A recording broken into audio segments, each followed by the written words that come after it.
Bonsoir et bienvenue chez La Pérouse pour une nouvelle conversation avec cette semaine un romancier important, international. Et là, tu dois dire ton nom. Simon Liberati. Qui vient nous parler de son nouveau roman, récit, intitulé Stanislas. Faut avoir l'air convaincu. Stanislas. Aux éditions Grasset. Maintenant, il va faire toute l'émission en gueulant. Et je suis très très heureux de recevoir Simon Liberati à nouveau parce que vous étiez déjà venu pour parler de votre précédent livre, je crois, dans ce cadre superbe, bien qu'ancien. Et on va pouvoir enlever cette oreillette. Oui, Simon Liberati. Donc vous publiez Stanislas. Stanislas n'est pas le prénom d'un personnage, c'est le nom d'un collège, d'une école où vous avez étudié, où vous avez été enfant dès l'âge de 5 ans. Ouais. Hein, de 1965 à 1977. Vous y avez passé 12 années et c'est un livre très différent de tous vos livres précédents. Est-ce que vous l'avez senti en l'écrivant?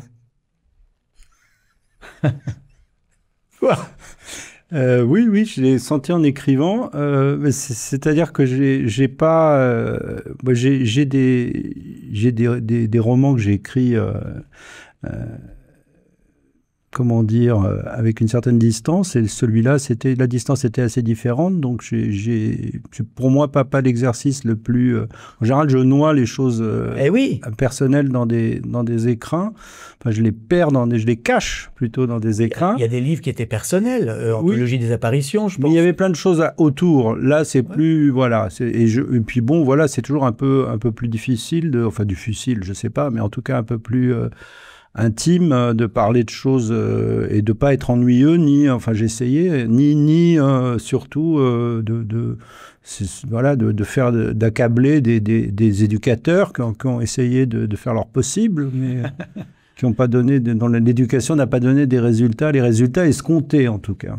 Oui, alors c'est assez marrant parce que vos parents vous inscrivent à Stanislas par peur de la drogue. Et on peut parler d'un échec scolaire à ce niveau-là. En tout cas, sur ce plan-là, c'est pas une réussite complète. Oui, enfin, je suis pas William Burroughs, mais j'ai eu des longues périodes où j'étais pas du tout dans les stupéfiants. Mais mes parents m'ont dit ça récemment qu'il y avait les écoles il y avait des dealers, mais il y avait à l'époque le mot dealer, à mon avis, n'était pas connu. Et je crois que c'est un peu une reconstitution a posteriori, parce que en fait, la réalité, c'est que c'était un collège qui était pas loin de la maison et qui m'acceptait alors que j'étais un peu jeune pour rentrer dans le public. Dans mon article consacré à ce livre, dans le Figaro Magazine, je dis le collège Stanislas est une usine à punk. En effet, l'an dernier, Patrick Heudeline a raconté dans Perdu pour la France comment il était enfant de chœur dans cette école et qui lui est devenu une sorte de star du punk parisien. Et finalement, vous aussi, cette école a fait de vous comment on peut dire, un rebelle, quelqu'un qui était très séduit par la musique punk quand elle est arrivée. Alors, Heudeline, on a 5 ans d'écart. Je l'ai pas connu à Stanislas. J'ai connu ses parents parce que son père était peintre et il était d'un milieu assez modeste comme moi. Et donc, j'ai entendu parler de lui par son père, en fait. Parce que son père avait repeint ma chambre et il avait dit à maman que son fils écrivait. Mais je connaissais déjà parce que j'avais lu un article dans Remarquable. Il écrivait très bien, enfin il écrit toujours très bien, mais très jeune, il écrivait déjà très bien. Et il avait écrit un article dans Art Press, la revue de Madame Catherine Millet. Catherine Millet, et avec une couverture avec David Bowie et William Burroughs, et ça devait être en 76, je pense, à peu près à vue de nez, dans les premiers numéros d'Art Press. Et j'avais été frappé. Art Press, c'était pas un journal, a priori, c'était pas rock and folk, et j'avais été frappé par son style. Donc je pense que, de toute façon, le punk, c'était quelque chose qui a fasciné beaucoup de gens de cette génération, on va dire, au sens large du terme. C'était quelque chose, on pouvait pas y échapper. En même temps, c'était quelque chose de pas du tout... il y avait un côté sauvage complètement. Donc ça, c'était très attirant. Alors que Stan ait fabriqué, en effet, 2 punks de suite, moi, j'étais pas aussi punk que Deline. Deline avait son groupe Asphalt Jungle, si ma mémoire est bonne, qui se produisait déjà sur scène à l'époque. Moi, j'étais un jeune homme, mais j'ai été compagnon de route, on va dire. Oui, parce que Stanislas, si on met les enfants dans cette école, c'est pas pour qu'ils deviennent, qu'ils aient des cheveux verts et hérissés sur le crâne. C'est plutôt, vous dites d'ailleurs, une école de futurs huissiers. C'était pas forcément ce que cherchaient les parents qui inscrivaient leurs enfants à Stanislas, d'en faire des artistes maudits. Non. Il y avait, c'est souvent oui, j'ai vérifié un petit peu. Il y a en effet quelques huissiers. J'ai exagéré évidemment le trait, mais il y a pas mal, beaucoup de gens qui étaient dans les mauvais élèves, parce que j'étais dans les mauvais élèves. Donc les élèves médiocres étaient dirigés vers les sections littéraires. Les sections littéraires étaient dirigées vers Assas, qui était à l'époque la faculté qui est toujours d'ailleurs la faculté de droit, la voisine, et donc il y a pas mal qui ont fait un peu de droit, mais pas beaucoup, et qui se sont retrouvés huissiers. J'en ai retrouvé plusieurs. C'est pour ça, comme j'ai des ennuis souvent avec les huissiers, je me suis dit tiens, ils continuent à me tourmenter. Bon, alors en ce moment il y a beaucoup disons les pensionnats catholiques n'ont pas bonne presse. De nombreux anciens élèves sortent du silence, révèlent la maltraitance, les châtiments corporels, les abus sexuels. Il y a même un pion de Bétarame qui est incarcéré à Pau. Dans mon dernier livre, je parle de mon père qui a été sans doute à Sorèze, battu à Sorèze. Et vous citez Sorèze d'ailleurs dans le livre. Mais moi j'ai des bons souvenirs à Sorèze. Ah bon ouais. Mais c'était pas dans cette école, hein. C'était dans un couvent voisin. Dans la région. Ouais, le Tarn. Mais alors, vous avez reçu une gifle qui vous a fait tomber par terre. Ouais. À quel âge ? C'était vers 12 ans. Ouais. C'était en 5e, donc je ne sais plus, je crois que ça doit être 12 ans à peu près, en 5e. C'était un sale type, je ne vais pas dire son nom, il est peut-être encore vivant. Je ne voudrais pas froisser sa famille, mais en tout cas, oui, c'est pas de leur faute. Ouais, c'était un salaud. Les enfants étaient battus. Mais il y en avait, c'est comme tout, je pense dans tout ensemble, il y en a qui sont, qui débordent et puis d'autres pas. Hein. Il y avait beaucoup de gens très gentils, mais l'ambiance était quand même assez sévère. Il y avait en effet un frappeur qui donnait même des coups de pied. Hein. Enfin, c'était vraiment violent. Je ne sais pas ce qu'il avait fait. Il avait dû faire des soldats. Il avait dû... Oui. Ouais, enfin, c'est souvent d'anciens légionnaires qui étaient profs ou pions. Il était préfet des études, lui, en 5e, et il avait une sale gueule. Il ressemblait à un criminel de guerre. C'est vrai, j'ai retrouvé une photo d'un Belge qui a inventé le supplice de la baignoire. Je ne sais plus comment il s'appelle malheureusement, mais il y a sa photo sur Wikipédia. Si on cherche supplice de la baignoire, on trouve le sosie de mon préfet de 5e. Bon, mais vous vous plaignez pas de ça, pas tellement. Vous parlez plutôt des camarades de classe. C'est-à-dire que la violence était plutôt celle entre les élèves et que c'est ça que vous avez vécu. Ah oui. Et c'est là où vous dites, moi, j'ai été déshonoré. Il y en a un qui a baissé votre short pendant la récré. Vous dites que vous avez été un paillasson de 1970 à 1976. Non, mais c'est sérieux. Oui, alors, paillasson, je ne le dis pas exactement dans ce contexte. Hein. C'est pas que j'ai été la victime de la classe pendant 5 ans. C'était pas mon destin. Ça aurait pu l'être, mais c'était pas le cas. J'ai été l'objet d'un peu d'ennui en 3e. Mais oui, la violence, pour moi, elle vient des élèves. C'est-à-dire que je sais que... mais ça peut venir à tout instant. Quand on a évoqué au début de cette émission le problème qu'on a eu, qui est en effet ce qui restera de nous. Notre garde à vue. Ouais. Et quand, je sais pas comment c'était pour vous, mais enfin moi, quand je me suis retrouvé dans la pièce où on devait attendre, je crois que c'était pour la visite médicale ou je sais pas quoi, il y avait des petits voyous qui étaient là et je me suis tout de suite senti en position de faiblesse, et donc j'ai fait semblant de dormir pour échapper à tout contact à ce moment-là. Donc c'est quelque chose qui est jamais très loin. Je n'aime pas, j'étais un enfant unique, j'étais sûrement un enfant un peu trop couvé, je n'aime pas mes contemporains quand on leur laisse licence et les enfants peuvent être très cruels. Donc, vous êtes le fils d'André Liberati, poète surréaliste. Vous êtes le filleul de Louis Aragon, qui est mort en 82. Ouais, que j'ai rencontré. Vous avez bien connu, ouais. Non, je l'ai pas bien connu. En fait, filleul, c'est un grand mot. C'est Aragon qui a dit à mon père, ils avaient perdu un enfant et qui lui a dit pourquoi vous faites pas un autre enfant, pourquoi vous n'avez pas un autre enfant. Et donc c'est pour ça que je m'appelle Simon Louis, mais en fait Aragon m'a pas porté sur les fonds baptismaux. Mon père se fâchait systématiquement avec tous ses protecteurs, avec Breton, en fait, il s'était pas fâché, mais il s'était séparé, avec Aragon après. Donc j'ai peu connu Aragon. Je l'ai croisé une seule fois à l'hôtel du Cap Brun en 81. Il était gâteux. Ouais. Mais il était très beau, il avait ses roses à la main avec un sécateur et il cherchait les gigolos qui étaient partis à la plage. Je lui ai dit, il m'a dit où sont les garçons? Je lui ai dit ils sont à la plage. C'est la seule fois que j'ai parlé à mes parents. C'est beau. Et donc, le point de départ du livre, c'est ça. C'est pas un livre sur un traumatisme. C'est un livre sur votre enfance, en fait. Oui. Ça parle beaucoup plus de vos parents que de Stanislas. Il faut le dire. Finalement, c'est un décor, c'est un fond pour toutes ces années, de l'âge de 5 ans à l'âge de 17 ans. Ouais. Alors c'est un fond. En même temps, j'ai construit le livre sur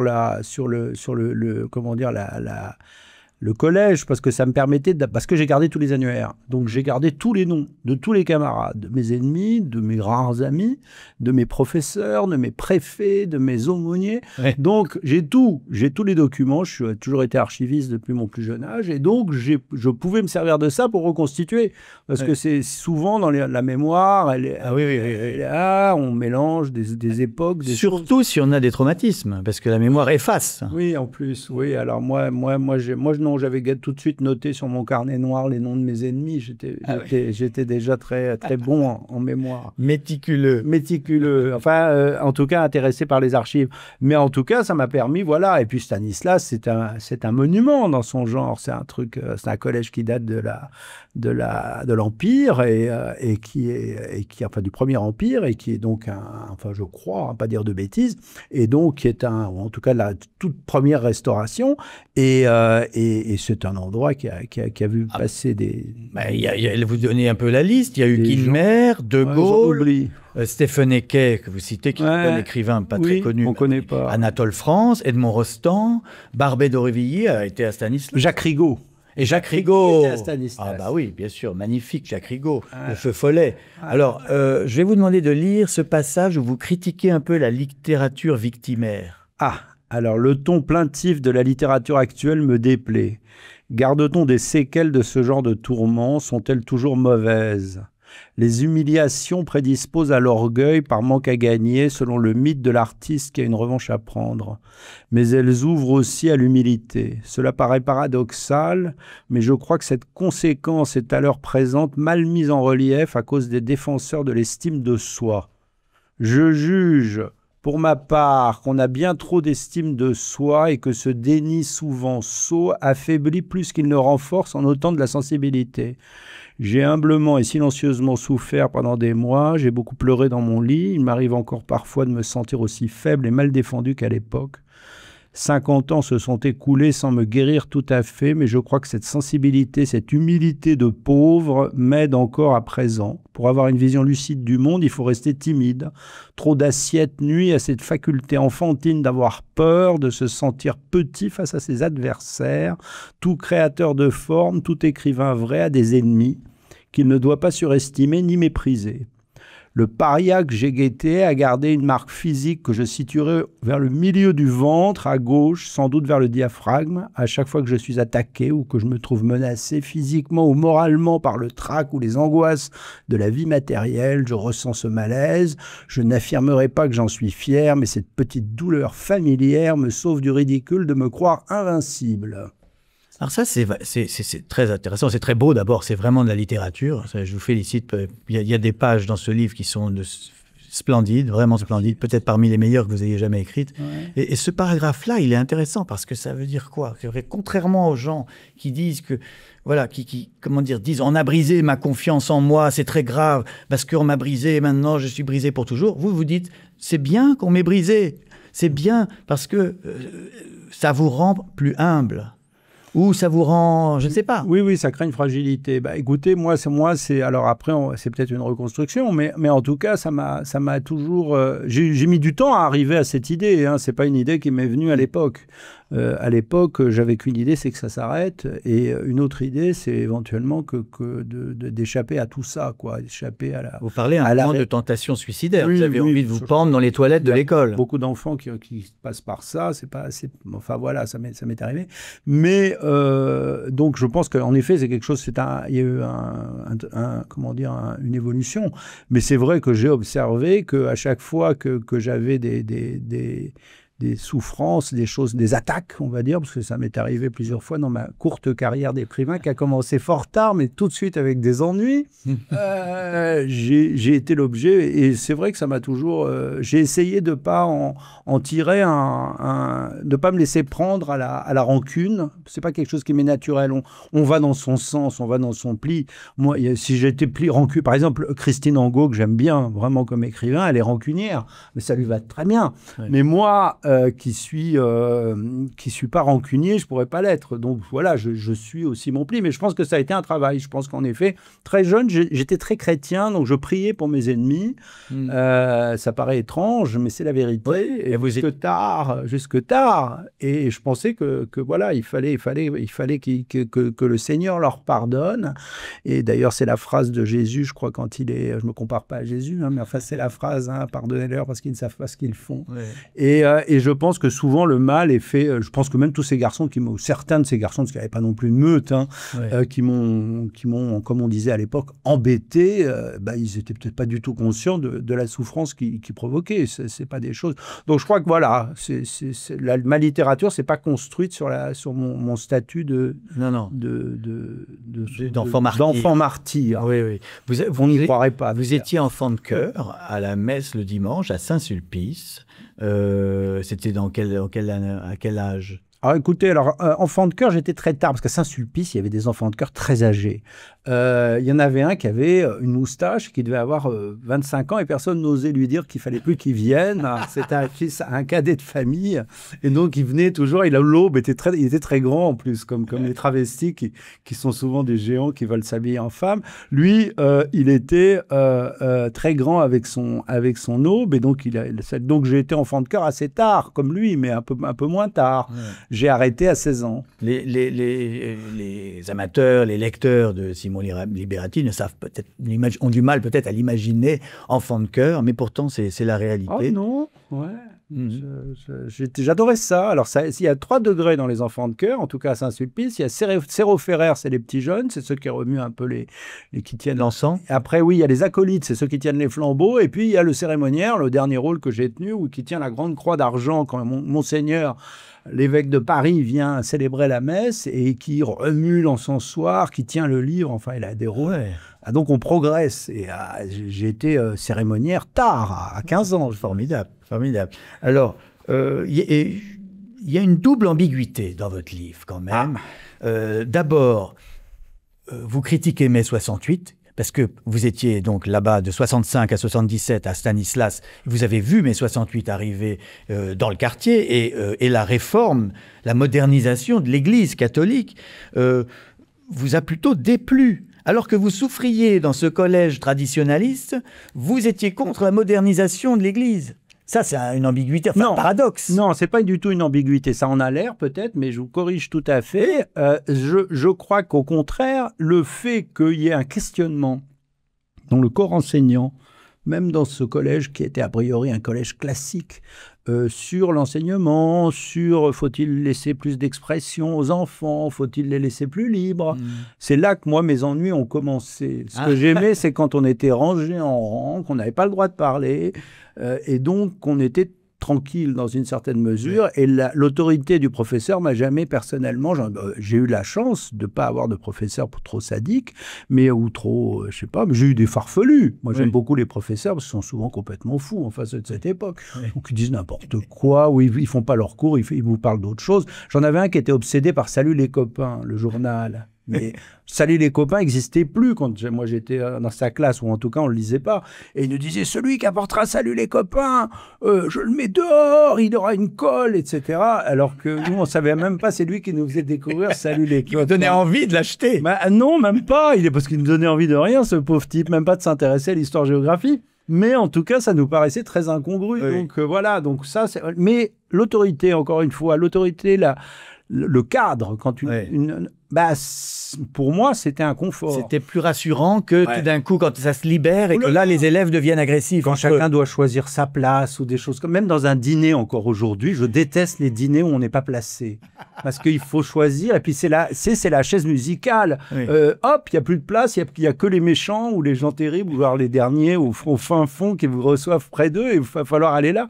C'est les malins qui s'en sortent. Moi, je n'étais pas un malin. Mes parents n'étaient pas des malins. Et donc, j'aimais bien que les choses soient cadrées. Bon, l'autre ambiguïté du livre, là, vous allez peut-être pas encore ne pas être d'accord, et je l'espère, c'est qu'il y a un mélange, à chaque page quasiment, de colère et de nostalgie. C'est-à-dire que vous êtes parfois très, très révolté, il y a des souvenirs qui vous agacent, il y a des gens qui se sont mal comportés avec vous, et vous avez sans doute souffert de cette enfance, et simultanément, c'était votre enfance. Vous n'en avez pas eu d'autres, et il y a des moments très émerveillés, de souvenirs, il y a une nostalgie qui plane. Alors je crois que je n'aurais pas autant aimé mes parents, autant aimé les amis de mes parents, qui étaient des gens souvent délicieux, et je le dis sans aucune mondanité, je le dis peut-être de manière mondaine, mais je voudrais qu'un jour on comprenne que c'est pas mondain. Quand je dis ça, c'est très simple, quoi. C'est des gens très, très poétiques.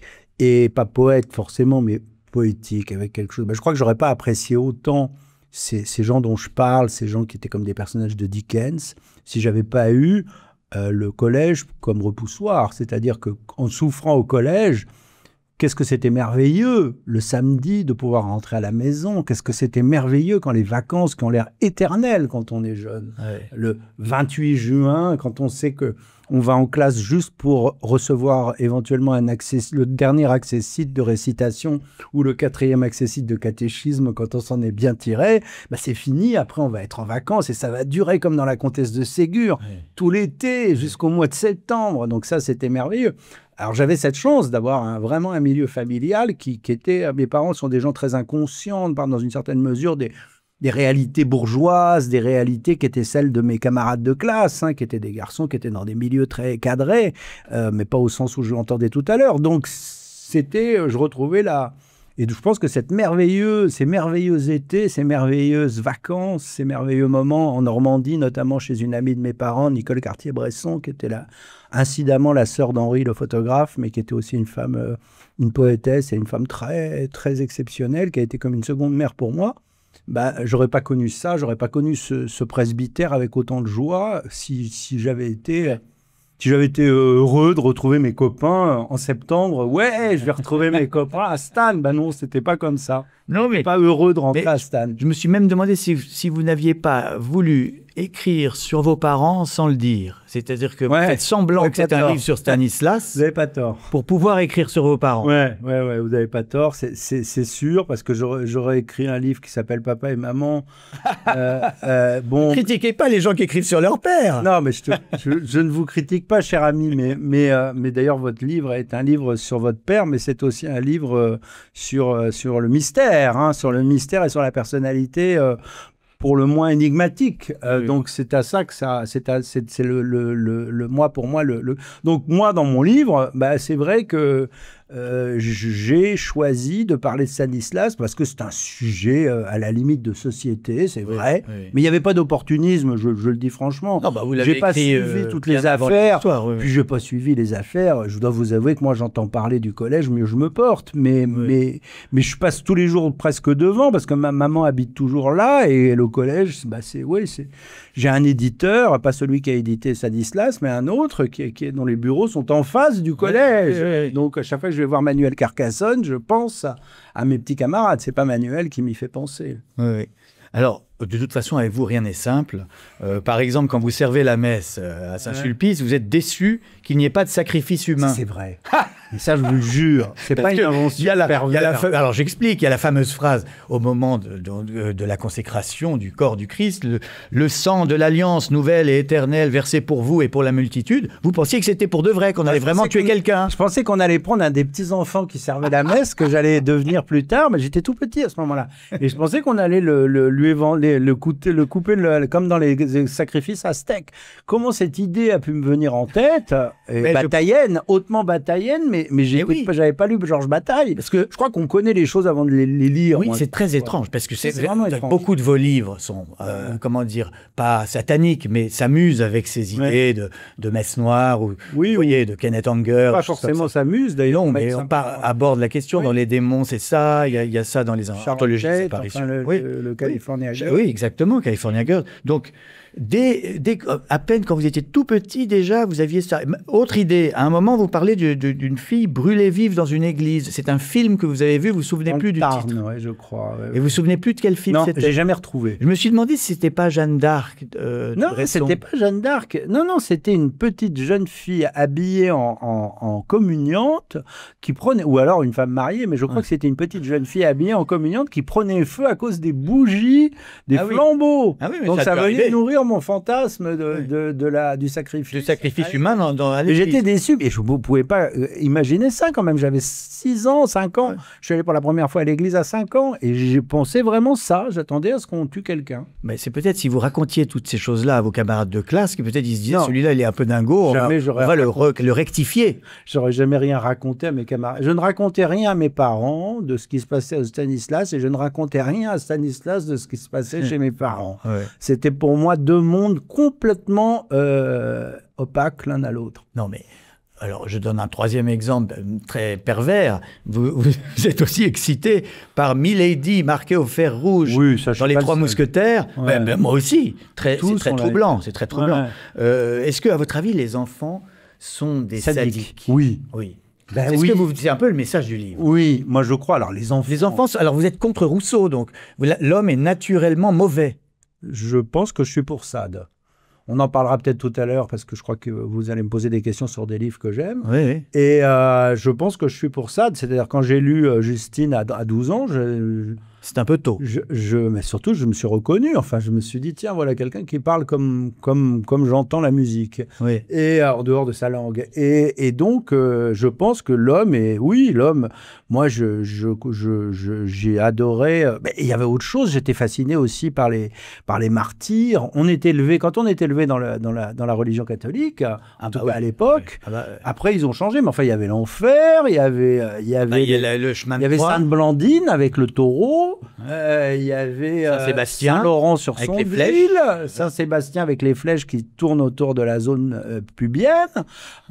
Tout ça a nourri. Il y en a d'autres, des gens qui ont été.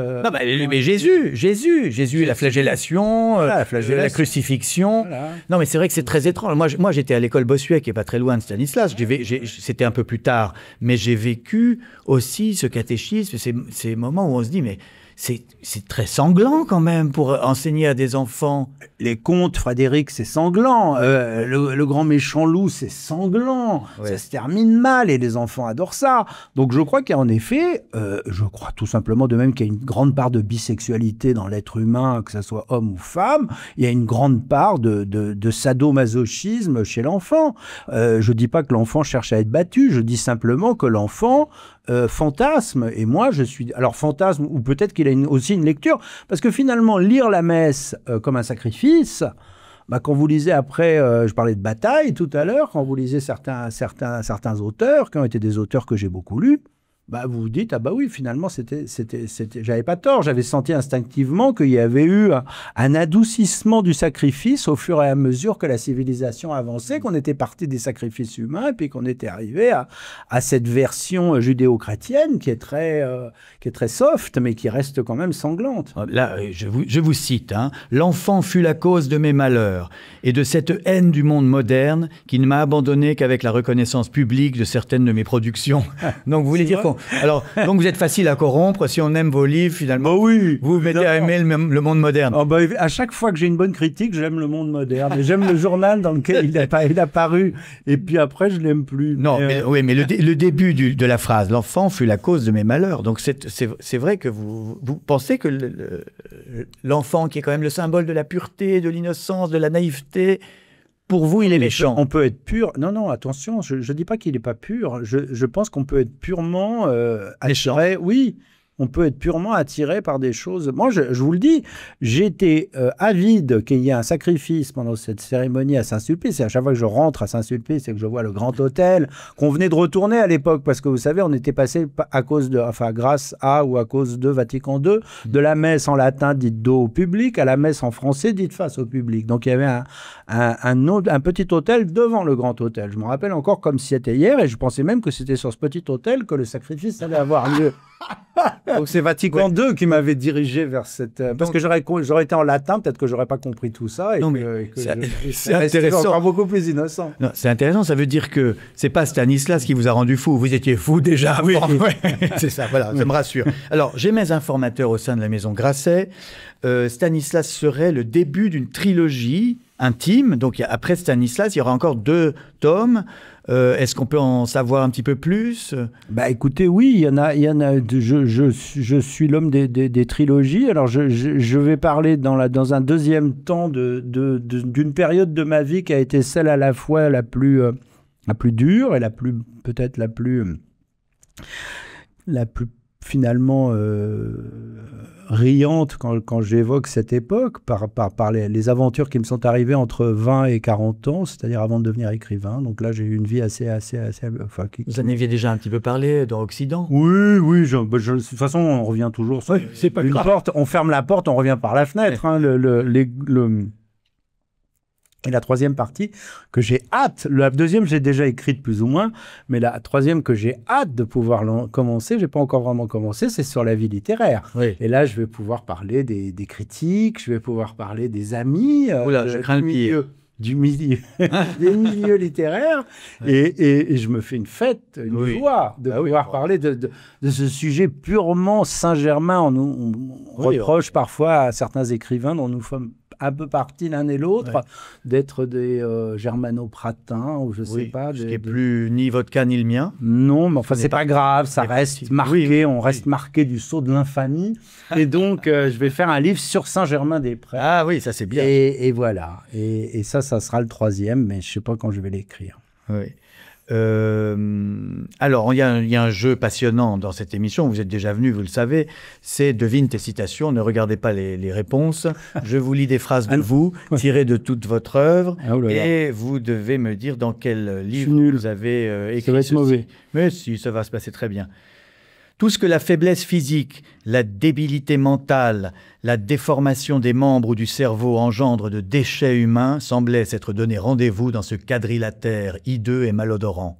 Ça, c'est Stéphane Eke sur le collège Stanislas. Bravo. Dans Stanislas. Dans Stanislas, je cite... Stéphane Eke. Oui, c'est ça. C'est pas de vous, c'est une phrase de cet écrivain qui avait écrit Les Guimbardes de Bordeaux en 1937. Mais la description de Stanislas, elle est toujours valable pour décrire... Non, parce que ça a été rasé. Le collège a été... Quand je suis arrivé, ils ont trouvé rien de mieux que de tout casser. Et donc, il y avait un vieux collège pourri que moi, j'aurais sûrement beaucoup aimé. Et on a transformé ça en un immeuble que d'ailleurs pas mal, mais qui a été construit en 66, 67. Oui. Donc ça ressemble plus à ce que décrit Stéphane Eke qui date de... Ça n'est plus un quadrilatère hideux et malodorant. 38 ou 39, ouais. Il a fallu attendre l'arrivée du latin en 5e pour qu'une matière corresponde enfin à mon penchant pour les choses inutiles, désuètes et invendables. Mais vous vous foutez de moi, c'est dans Stanislas. Oui, vous vous souvenez très bien. Je me fous pas de vous. Je vérifie que vous avez bien écrit votre livre. Alors, vous étiez bon en latin? Non. Mais j'ai fait beaucoup de latin. J'ai fait 15 ans de latin, j'étais toujours assez médiocre. La seule chose qui m'a sauvé, c'est la grammaire, parce que j'ai adoré la syntaxe latine et un professeur que j'ai beaucoup aimé. Donc je parlerai dans le deuxième. Vous savez toujours décliner, par exemple, Dominus, là, vous pourriez me le faire? Dominus, attendez, Dominus, dominé, dominum, domini, domino. Oui, 2 fois haut. Domini, non, domino, domino, vous avez raison. Après, domini, Dominos. Domino, ça, c'est vous êtes meilleur. Domino Room. Domino Room et Domino. Et on laisse tomber. C'est pas terrible. Cet examen de latin ne va pas me faire... ne va pas me mettre très bien avec mes collègues qui sont bien meilleurs en latin que moi et qui en parlent moins. Vous dites toujours que... là, vous dites votre penchant pour les choses inutiles, désuètes et invendables. Vous pensez que la littérature, c'est une chose... inutile, désuète et invendable. Oui, dans une certaine mesure, ou en tout cas, j'en fais un peu la preuve, mais oui, bien sûr, il y a un côté un peu... moi, j'aime que les vieux bouquins, en plus, donc j'achète que des livres qui sont des ruines. Je vous ai vu chez Augustin Trapenard face à Joël Dicker, qui pense pas du tout que la littérature est invendable. On a chacun notre opinion. Vous auriez dû lui dire. Joël Dicker, non, parce que je suis pas quelqu'un de contradicteur. Je veux dire, il a l'air de mener sa barque, comme on disait autrefois. Oui, c'est bien. Tout à fait. Autre phrase de vous. Claude était assis au Zodiac, un café de la Porte des Lilas à Paris, en train de lire l'introduction à la vie dévote de saint François de Sales, quand il vit arriver la petite Véronique, telle qu'en elle-même. Ça, c'est ma première phrase d'Anthologie des apparitions, premier livre que j'ai écrit. Première phrase, c'est pas exactement d'ailleurs, elle a été un petit peu modifiée, mais enfin, c'était la première phrase que j'ai écrite. Pas par l'éditeur. Non, par moi. Non, vous avez rien modifié. C'est pour cela qu'il faut écrire sans trop attendre, parler dans le vide, pour que soudain, après notre mort, un autre se saisisse de ce que nous avons laissé échapper, presque par hasard, mais pas tout à fait. Foutez de moi, c'est encore dans Stanislas. Ah, mais oui. Quoi, j'ai le droit de les choisir au jeu, les phrases. Non, je croyais que vous alliez me sortir des trucs que j'avais oubliés. Ah oui, non. Mais j'aime beaucoup ça, parce que vous dites donc, écrire, parler, c'est comme parler dans le vide, et puis peut-être ça va servir à quelque chose, mais c'est pas sûr. Vous écrivez pour un lecteur posthume ? Oui, toujours. J'ai jamais pensé à...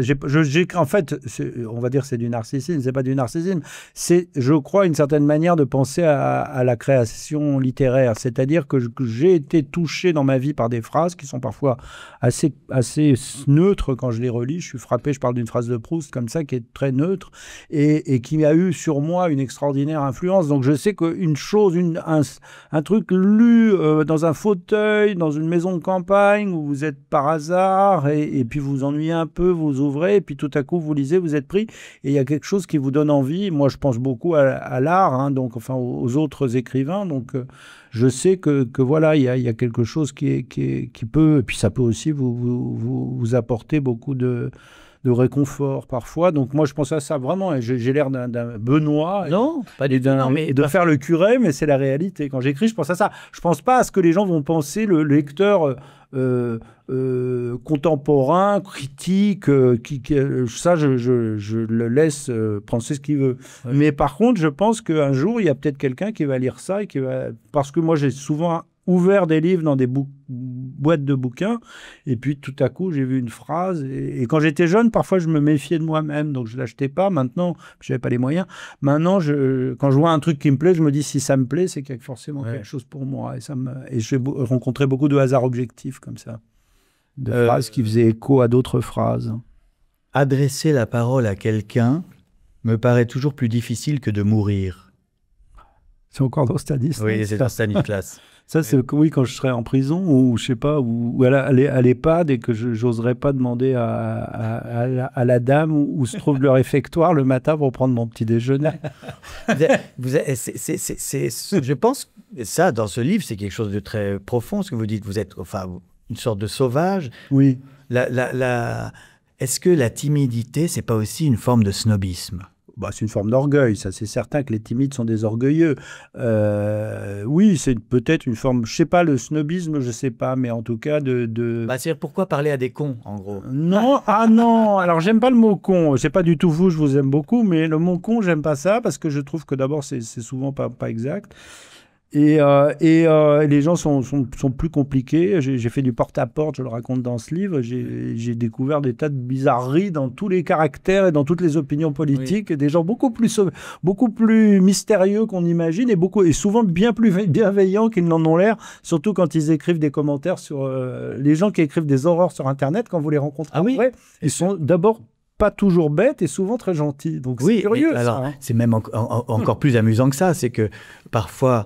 on reçoit un commentaire très haineux, et puis on répond, et la personne devient extrêmement courtoise. Et finalement, en fait, ce que les gens demandent, c'est simplement une réponse. Alors, ce n'est pas les gens qui demandent, je pense que c'est nous, et je pense que c'est un travers humain en général, c'est-à-dire qu'on a tendance à détester quelqu'un dont on pense qu'il ne vous aimerait pas. Oui. Et qu'au fond, quand on découvre que la personne peut se comporter avec vous de manière... C'est le principe même quand vous rencontrez, je ne sais pas, un dictateur bolivien, a priori vous êtes inquiet, et puis le monsieur est charmant, il a une fille très jolie, il vous invite, vous faites passer une bonne soirée, du coup vous trouvez que Hugo Banzer est un type extrêmement sympathique.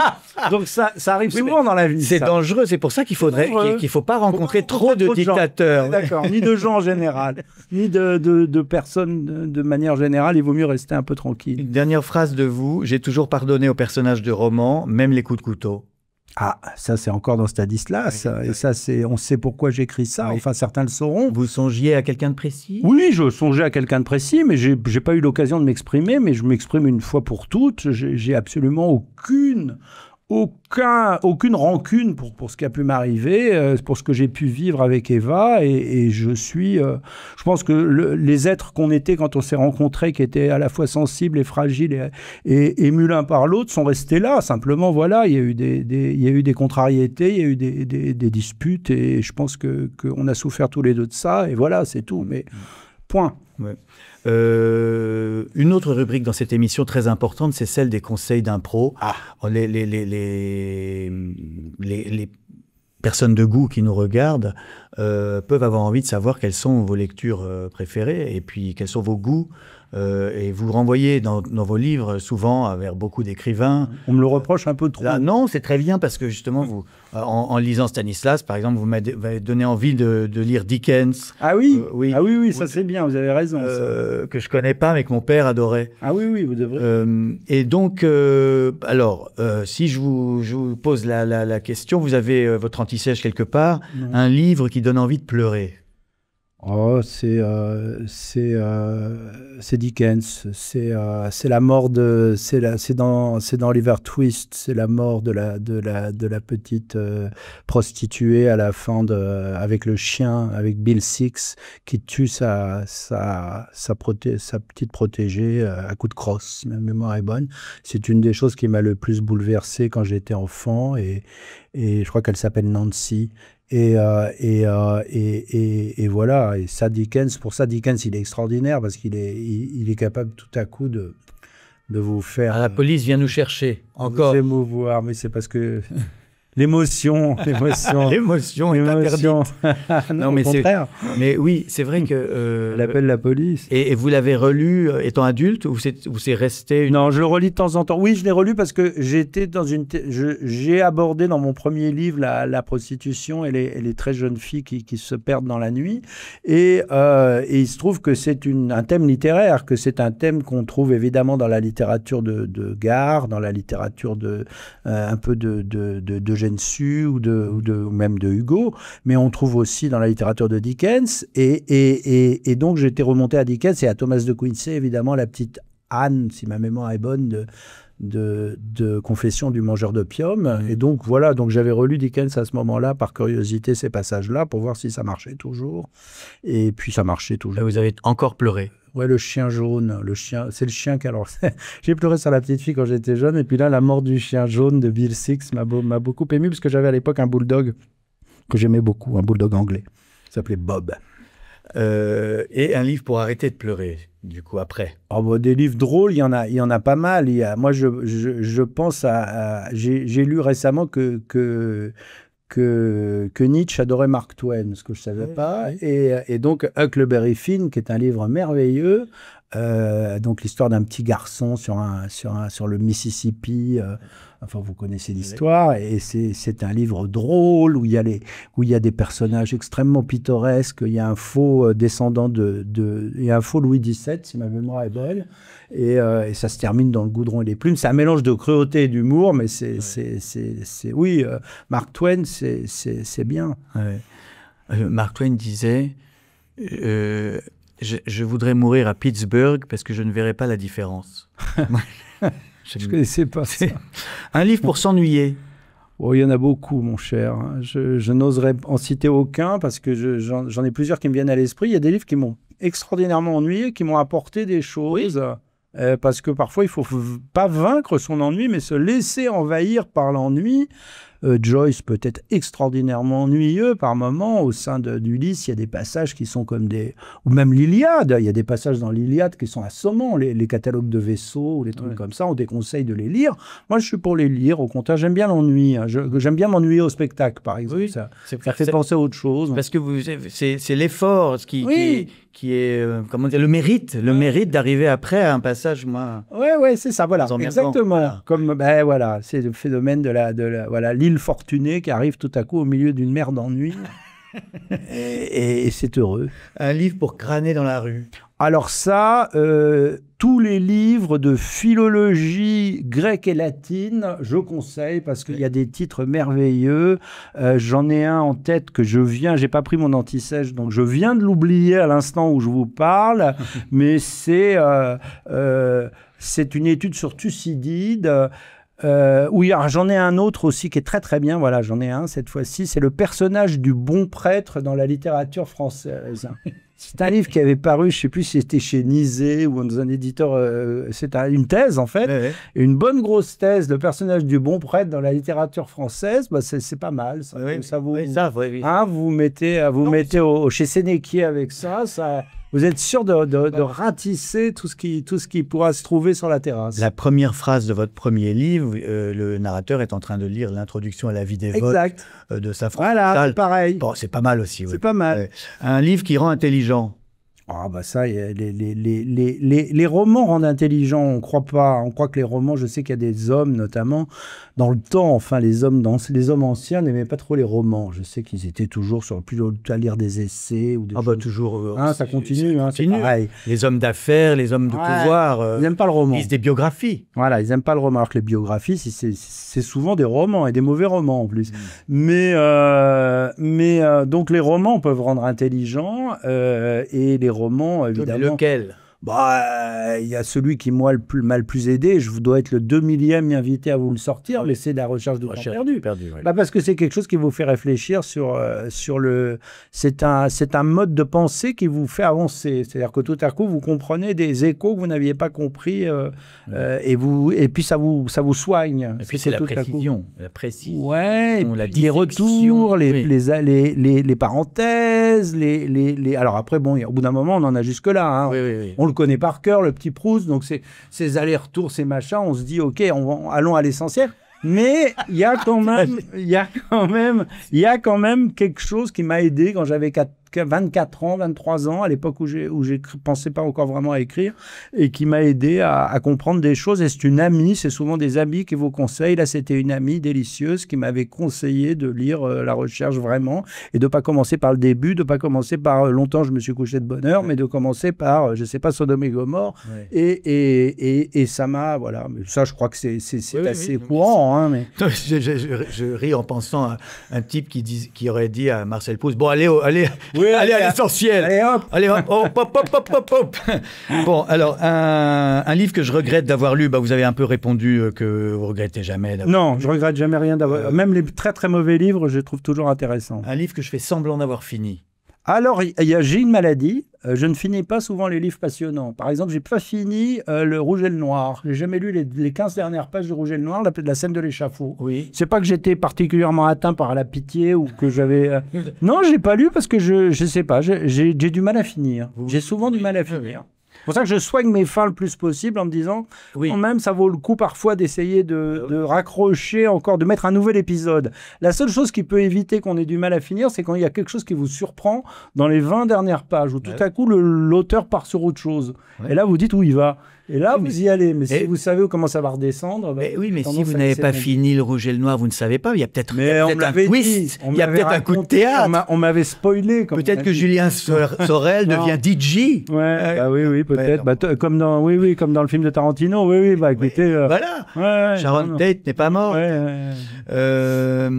Et enfin, quel est le pire livre que vous ayez jamais lu de votre vie? Simon Liberati. Justement, je n'avais pas préparé la réponse à cette question. J'avais préparé la réponse à une autre question, je crois que vous m'aviez proposé, qui était quel livre vous regrettez de ne pas avoir écrit? Hein. Ah oui. C'était celle-là auquel j'avais pensé. Oui, le livre que j'aurais aimé écrire. Pardon. Voilà, le livre que j'aurais aimé écrire, parce que celle-là, j'ai réfléchi et je me suis dit quels sont les... Et il y en a deux, en fait. Il y a Notre-Dame des Fleurs et il y a les 120 journées de Sodome. C'est deux livres qui ont été écrits par des prisonniers, par des taulards, qui sont des livres extraordinairement d'une puissance, de fascination pour moi totalement. Là, je relis en ce moment... Je lis, soyons honnêtes, parce que je l'avais parcouru, Notre-Dame des Fleurs. De Jean Genet. Ouais, de Jean Genet, et c'est le master, enfin c'est le livre le plus riche de Genet, et et avec les niveaux de narration différents, etc. C'est extraordinairement sophistiqué. C'est un objet, c'est aussi beau qu'un objet d'art pervers, je dirais, enfin d'art pathologique. C'est très très beau. Et puis les 120 journées, j'adore les petits rouleaux qu'il avait cachés dans les murs de la Bastille après avoir crié avec le tuyau d'évacuation des eaux sales qu'on assassinait les prisonniers dans la prison. C'est à cause de lui qu'on a démoli la Bastille. Oui. On l'avait évacué 2 jours avant, donc il avait caché son manuscrit qui était écrit sur des tout petits rouleaux de papier. Enfin, vous connaissez l'histoire. Et c'est Maurice Hayne, je crois, qui les a retrouvés. Et c'est par hasard, je ne sais plus comment. Et donc voilà, donc c'est un livre merveilleux. Ça, c'est un livre que j'ai lu très jeune. J'étais très sadien, moi. J'étais un collecteur de Sade. Enfin, c'est le pire livre du Marquis de Sade. C'est le livre le plus... avec les numéros. Ultra-violent. Avec les numéros et les résumés, puis les conseils qu'il se donne à lui-même. N'oubliez pas, il se vous voit, n'oubliez pas de faire couper la tête de la petite Apolline que vous avez... Bon, on va enchaîner. On va remercier Simon Liberati d'être venu. Merci beaucoup. Et je rappelle qu'il faut absolument lire Stanislas aux éditions Grasset. Cette émission vous était présentée en partenariat avec le Figaro Magazine, le magazine des Haribo, les Aristobohèmes. Et puis surtout, n'oubliez pas, lisez des livres, sinon vous mourrez idiot. Conseillez les 120 journées aux enfants. C'est pas une émission pour enfants, c'est une émission pour les bourgeois, les hommes d'affaires, les cadres.